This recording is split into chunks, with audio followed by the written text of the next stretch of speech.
Hello everybody and welcome to Project Trade. This is our biographical series on the life and times of the chairs of the Federal Reserve. On October the 31st, 1863, in the midst of the US Civil War, William Gibbs McAdoo was born in Marietta, Georgia. His uncle was a Confederate general in the Civil War, a career path which would become awkward to pursue for McAdoo from about the age of 2 years old. The same uncle would, however, later become a Texas Supreme Court justice, and McAdoo's father was an attorney too. McAdoo would initially undertake a similar pathway into the legal profession, being admitted to the bar in Tennessee, 1885. He opened his own legal practice in Chattanooga before moving to New York in 1892, where he founded a securities company with John Pemberton, the son of another Confederate general. He would return to Tennessee only 3 years later to take on C.C. Howe for control of the Knoxville streetcar system. McAdoo lost the rivalry after the 1897 Battle of Depot Street, a violent confrontation between the Knoxville City Police and the county sheriff's deputies. One person died, others were injured, and McAdoo left town for New York once again, thereby ceding control of the Knoxville streetcar system to Howe. McAdoo would remain in the transport business, however, taking charge of the building of 2 tunnels under the Hudson River, which would connect Manhattan with New Jersey by train. The tunnels were opened in 1908 and are still in use as of 2022. While McAdoo had been busy working on these tunnels, in 1907 a financial panic occurred after a failed short squeeze on the United Copper Company devised by Otto Heinz, the brother of the company's owner, Fritz Heinz. When short stock was recalled, Otto believed that the short sellers wouldn't be able to find the available stock to repurchase that stock, and the price of the United Copper Company would therefore skyrocket due to an overinflated demand. However, those short sellers were able to find the available stock, and this caused the share price of the United Copper Company to collapse, leading investors to become concerned about the financial viability of any business which bared the name of Fritz Heinz. These businesses did include banks, and the depositors of those banks wanted their money out of the vaults as soon as possible. People financially panicked, and the New York Stock Exchange would go on to lose nearly 50% of its total value from the highs of 1906. Industrial financier J.P. Morgan would stop the bleeding by plowing money into the banking system with his New York consortium, but damage was done. This wasn't a lone incident either, as financial panics and bank runs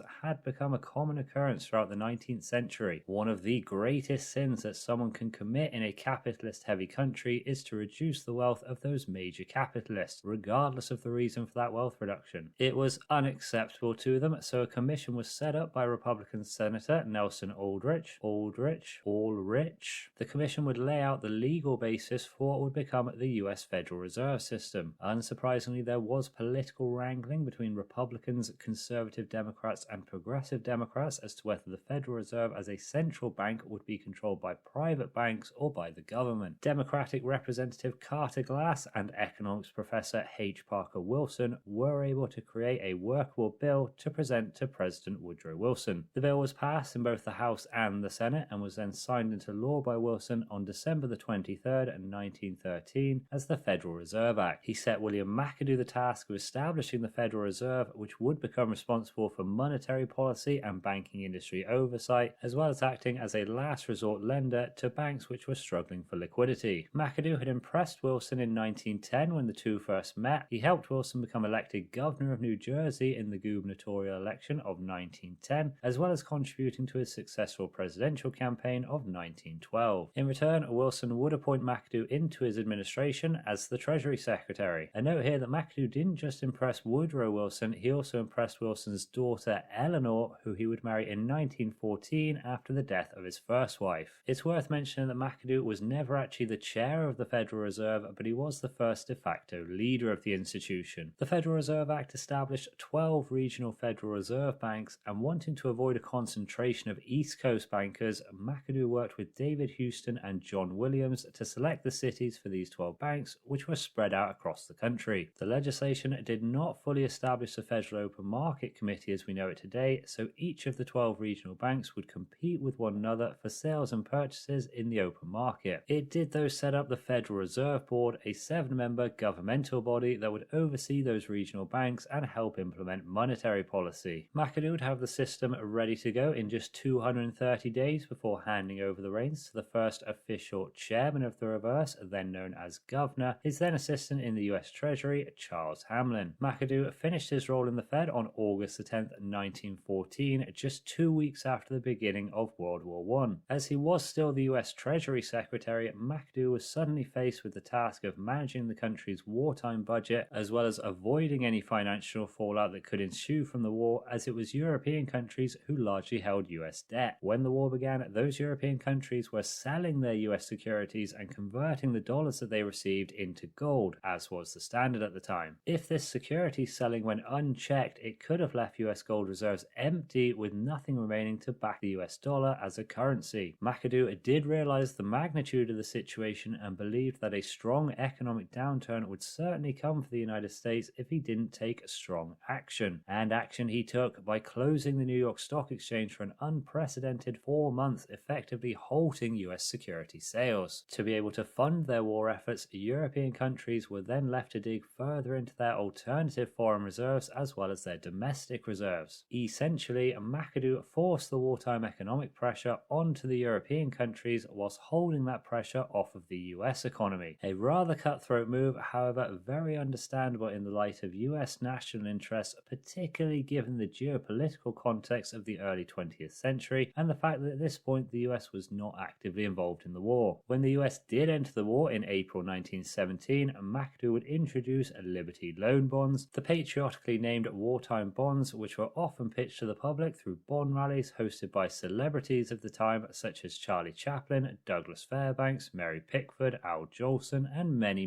more. Even the Girl and Boy Scouts would go door to door selling Liberty Loan Bonds. Despite starting at a relatively low interest rate of 3.5%, the bonds were widely adopted and the average US citizen raised $170 worth of bonds. At this time, McAdoo was also appointed as the Director of General Railroads to coordinate US transport during the war, a position he held for just over 18 months until the end of the war in November 1918. Just about a month later, McAdoo would resign as Treasury Secretary as well. He briefly returned to pursuing his business ventures, however he wasn't yet finished with his political career. Clearly fancying himself as a leader, McAdoo would run for president on the Democratic side in both the 1920 and 1924 presidential elections, missing out on his party's nomination to James Cox and John Davis respectively, both of who would go on to lose their elections to Republicans Warren G. Harding and Calvin Coolidge respectively. Very respectful. Although McAdoo would begin the elections well by taking positive pro-worker positions such as the 8-hour workday and injury compensation, he still had many question marks lingering over him. One of his campaign contributors was caught up in the Teapot Dome political bribery scandal during Warren G. Harding's administration, and he was also a passionate supporter of prohibition. Although these are both grievous issues, neither are more controversial in a modern light than his views on segregation. The man was